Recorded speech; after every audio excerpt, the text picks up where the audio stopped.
मेरा नाम है आचार्य वंदना वार्ष्णेय और आज मैं आप लोगों के समक्ष एक बहुत ही सुंदर और यूज़फुल इंफॉर्मेशन लेकर के उपस्थित हुई हूँ।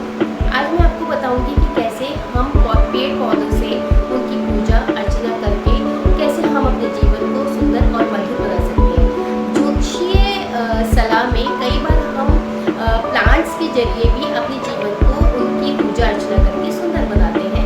जैसे कि हम स्टोन थेरेपी करते हैं। कई बार हमारे पास लोग आते हैं जो ये जानने की कोशिश करते हैं कि कैसे हमारी ज़िंदगी में जो ये उतार और चढ़ाव चल रहे हैं इनको हम कैसे अपनी ज़िंदगी में दूर कर सकते हैं और इनका निदान क्या है।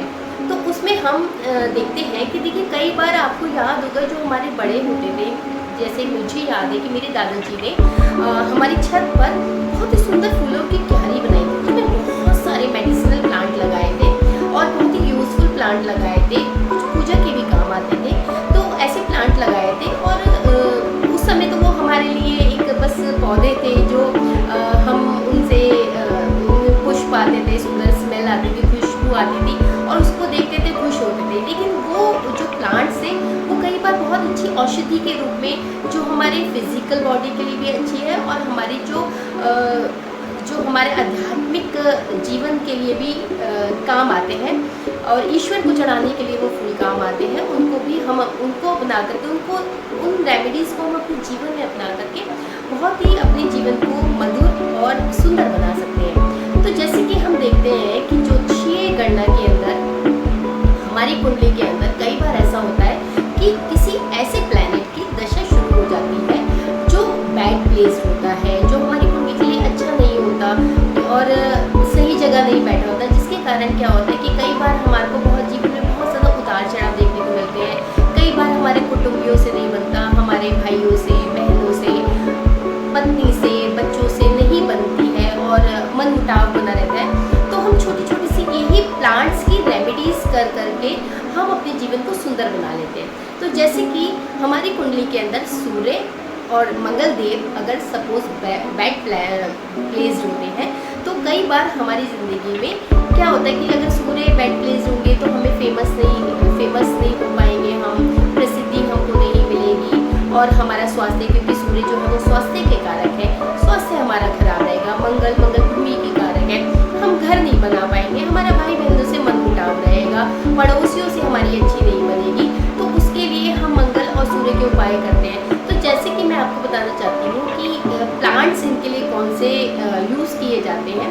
तो देखिए जब भी कभी आपको ऐसी एनर्जीज होती हैं कि आपके पड़ोसियों से लड़ाई हो रही है या आपको सरकार की तरफ से परेशानी है, तो आप उसमें अपने घर में ऊपर टेरेस पर या अपने गार्डन में आप गुड़हल का पौधा प्लांट कीजिए।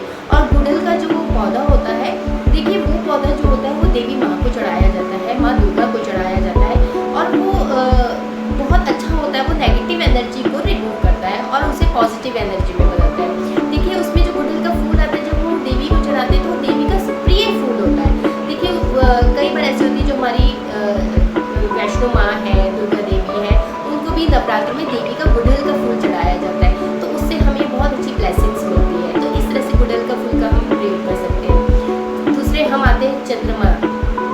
कई बार ऐसा होता है हमारी कुंडली के अंदर चंद्रमा जो होते हैं वो बैड प्लेस्ड होते हैं या वो हमारी कुंडली के बहुत अच्छे ग्रह नहीं माने जाते हैं और जब उनकी दशा और अंतर्दशा चलती है तो उससे रिलेटेड हमें परेशानी आती है। जैसे कि हमारी माता का स्वास्थ्य खराब हो जाता है, हमें डिप्रेशन होती है, हम नेगेटिव हो जाते हैं, नेगेटिव एनर्जी बहुत ज़्यादा होती है, हमारा जो कॉन्फिडेंस लेवल होता है वो बहुत ज़्यादा लो चला जाता है और कोई भी हमारी बात को समझता नहीं, सुनता नहीं है। लिक्विडिटी पैसे की, धन की नहीं, क्योंकि चंद्रमा धन के कारक है। तो चंद्रमा के कारण बैड प्लेस्ड होने के कारण हमारे को धन की भी कमी आती है और हमें डिप्रेशन जैसी बड़ी बीमारियां भी आती हैं। तो इसको दूर करने के लिए जो हार श्रृंगार का पुष्प होता है वो उसका जो प्लांट होता है वो हमें घर में लगाना चाहिए और बीचों बीच लगाना चाहिए और उसकी सेवा करनी चाहिए, उसे सूखने नहीं देना चाहिए। ये जो हार श्रृंगार का जो पुष्प होता है ये विष्णु भगवान को भी चढ़ाया जाता है और शिव जी भगवान को भी चढ़ाया जाता है।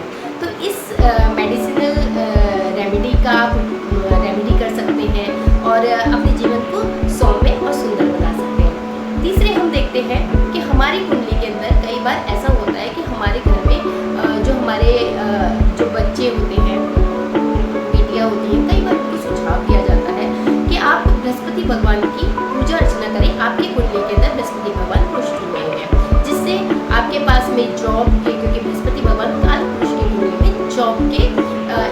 बड़े कारक माने जाते हैं। उनसे हमारे को जॉब मिलती है, वो हमारे संतान पक्ष को भी देखते हैं, पैसे को और धन को देखते हैं। और उसके लिए कई बार ऐसा होता है कि वो 7th हाउस के भी कारक माने जाते हैं। 7th हाउस के वैसे तो शुक्र भगवान होते हैं, लेकिन कुटुंब के कारक होते हैं, संतान के कारक होते हैं, लाभ के कारक होते हैं। तो बृहस्पति भगवान की पूजा अर्चना पति के लिए कराई जाती है। तो उसके लिए हम केले के पेड़ की पूजा, कई बार हम देखते हैं कि हमने शुरू से देखा है कि हमारी जो मदर थी और मदर है और हमारी जो दादी जी हुआ करती थी, वो बृहस्पति भगवान की पूजा करती थी और बहुत अच्छा से ज़िंदगी को जीती थी, खुशहाली रहती है। तो जब भी बृहस्पति भगवान हमारी कुंडली के अंदर वक्री होते हैं, नीच के होते हैं, या उनसे या शादी का समय आता है, तो उस समय में हमें उनको पूजा अर्चना करने की, अगर शादी डिले हो रही होती है तो उनकी पूजा करने का सुझाव दिया जाता है। तो बृहस्पति भगवान की केले के पेड़ की हम पूजा करते हैं। आगे चलते हैं हम शुक्र भगवान पर, क्योंकि शुक्र भगवान की कई बार ऐसा होता है हमारी कुंडली के अंदर में शुक्र भगवान जब रुष्ट हुए होते हैं या अच्छी जगह प्लेस नहीं होते, तो हमारे को जो हमारा स्पाउस होते हैं, हमारे जो पार्टनर होते हैं, उनसे मन मुटाव रहता है। हमारी लग्जरियसनेस जो रहती है, हमारा बैंक प्लेजर जो होता है, वो बहुत ज़्यादा अच्छा नहीं होता है और उसमें तलाक जैसी नौबत आती है, क्योंकि जो शुक्र भगवान है वो काल पुरुष की कुंडली में द्वितीय हाउस के और 7th हाउस के कारक हैं। तो इसलिए अगर वो नाराज़ होते हैं तो उनकी सेवा पूजा अर्चना के लिए हम जो मेडिसिनल प्लांट को जो यूज़ करते हैं या जिनकी आराधना करते हैं, वो होती है माँ तुलसी। माँ तुलसी का पूजन करने से हमारे जीवन में शुक्र भगवान से रिलेटेड जितनी भी खुशियाँ होती हैं वो आती है, लग्जरियसनेस आती है, धन का आवागमन होता है, क्योंकि शुक्रदेव जो होते हैं वो लिक्विडिटी के कारक होते हैं। वो हमारे को धन देते हैं और हमारे जीवन को सुंदर बनाते हैं। एक सुंदर जीवन साथी के लिए चाहे वो लड़की हो या लड़के हो, उनको तुलसी में जल अर्पित करने की सलाह दी जाती है। अब आगे चलते हैं हम शनि भगवान पर। देखिए, शनि भगवान की पूजा के लिए कई बार ऐसा होता है कि शनि देव हमारी कुंडली के अंदर, वैसे तो सबकी कुंडली अलग अलग होती है और उसके अंदर शनि भगवान का अलग अलग उनको हाउसेस मिले हुए होते हैं कि वो उस कुंडली में क्या देखेंगे, लेकिन काल पुरुष की कुंडली में वो 10वें और 11वें भाव के स्वामी होते हैं, जिसके कारण 10वां भाव है हमारा कर्म स्थान और 11वां भाव है हमारा लाभ स्थान। तो हमारे कर्म क्षेत्र में प्रॉब्लम आती है, हमारे को लाभ नहीं होता है और शनि भगवान अगर रुष्ट होते हैं तो कई बार साढ़े सती लगती है और साढ़े सती के दौरान कई बार बहुत से व्यक्तियों को उन्होंने बहुत हायर पोस्ट पे पहुंचा दिया है और कई बार ऐसे देखा है कि जिस पोस्ट पे वो बने हुए थे वो उससे भी नीचे गिर गए हैं। तो शनि देव को प्रसन्न करने के लिए शमी के पौधे की पूजा की जाती है और ये जैसे कि हमने पढ़ा है, अपने शास्त्रों को उठाते हैं, हम पढ़ते हैं, तो उसमें हम देखते हैं कि उसमें शमी के पौधे में भगवान सारे देवताओं का वास माना गया है। तो आप शमी के पौधे को लेके आइए और अपने घर के बाहर बाईं तरफ, अपने घर के मेन दरवाजे के बाईं तरफ आप शमी का पौधा लगाइए और रात के समय आप उसमें दिया करिए, सांझ डले आप दिया करिए। इससे धीरे धीरे आपके घर से जो आपके कर्म क्षेत्र में जो प्रॉब्लम्स आ रही हैं, आपके लाभ में जो प्रॉब्लम्स आ रही हैं, वो रिमूव होती है। आगे चलते हैं, हम देखते हैं कि जैसे बुध का मैंने आपको नहीं बताया, मरकरी का, क्योंकि बुध बुद्धि के कारक होते हैं। तो देखिए, उसके लिए बुध, बृहस्पति और शनि, इन तीनों के लिए एक और प्लांट होता है, वो होते हैं पीपल के। पीपल के जो पौधे होते हैं, जो पेड़ होते हैं, उनकी पूजा अर्चना हमारे हिंदू शास्त्र में बहुत ज़्यादा वट वृक्ष को और पीपल के वृक्ष की पूजा अर्चना को हमने बहुत समय तक हमने करते हुए देखा है हमारे पूर्वजों को। और क्योंकि पीपल में ये कहा जाता है कि माँ लक्ष्मी का और विष्णु भगवान का वास होता है, तो इसलिए उनकी पूजा अर्चना करने से हमारे धन संबंधी परेशानियाँ दूर होती है, संतान संबंधी परेशानियाँ में दूर होती है, क्योंकि बृहस्पति भगवान से रिलेटेड, क्योंकि ऐसा भी माना जाता है कि उसके ऊपर जो हमारे पूर्वज होते हैं वो जब एक योनि को प्राप्त नहीं कर पाते हैं तो वो उस पर वास करते हैं। तो कई बार ऐसा होता है कि जब हम पूजा करते हैं और हमें संतान संबंधी प्रॉब्लम्स होती है तो हम पीपल के वृक्ष की पूजा अर्चना करते हैं, उसमें दिया लगाते हैं और वहाँ पे बुध भगवान का भी होता है, क्योंकि पीपल का जो वृक्ष होता है वो विष्णु भगवान को समर्पित होता है। तो जितनी भी हमारी वाणी से रिलेटेड, व्यापार से रिलेटेड प्रॉब्लम्स होती हैं वो पीपल के वृक्ष की पूजा करने से रिमूव होती है। आगे हम चलते हैं और हम देखते हैं इसके अंदर राहु और केतु। राहु और केतु के लिए कौन से प्लांट्स को बताया गया है? राहु और केतु के लिए अनार के वृक्ष को बताया गया है।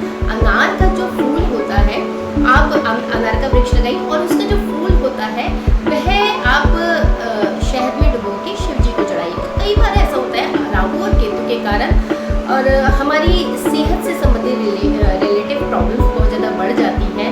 कई बार ऐसा होता है कि हमारे जीवन में मतलब कोई उसका रीज़न ही नहीं होता, ऐसी परेशानियाँ की खड़ी हो जाती है, सेहत से संबंधी आ जाती हैं या व्यापार चलते चलते बंद हो जाता है। तो ऐसे में क्या होता है कि अनार के वृक्ष की पूजा मतलब जो उसका जो फूल होता है उससे हम शिव जी भगवान की पूजा करते हैं। तो आप उसके फूल को लीजिए और वो लेकर के आप शिव जी भगवान को शहद में डुबो करके चढ़ा दीजिए।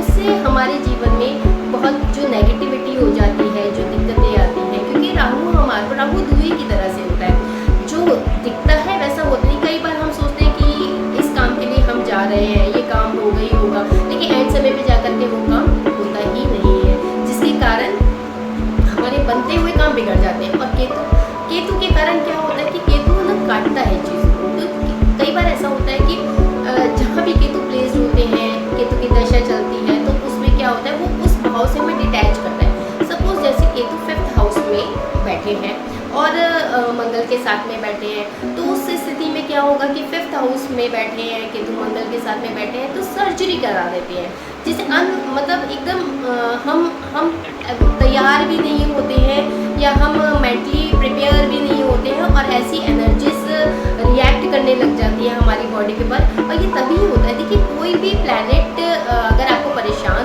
करता है तो वो सिर्फ सबसे बड़ी बात है कि वो सिर्फ आपको उसकी दशा में ही परेशान कर सकता है, चाहे वो कहीं पर भी बैठे, लेकिन जब उसकी दशा और अंतर्दशा चलती है तभी वो प्लैनेट आपको परेशान करता है। तो इस तरीके से अगर हमारे को लगता है कि हमारे जीवन में इन चीज़ों को लेकर के, इन भावों को और इन फीलिंग्स को लेकर के परेशानियाँ आ रही है, तो आप इस तरह से प्लांट्स की रेमेडी करके अपने जीवन को सुंदर और मधुर बना सकते हैं। क्योंकि कई बार ऐसा होता है कि जब हमें परेशानियाँ आती हैं तो हमारे पास इतना धन नहीं होता है कि हम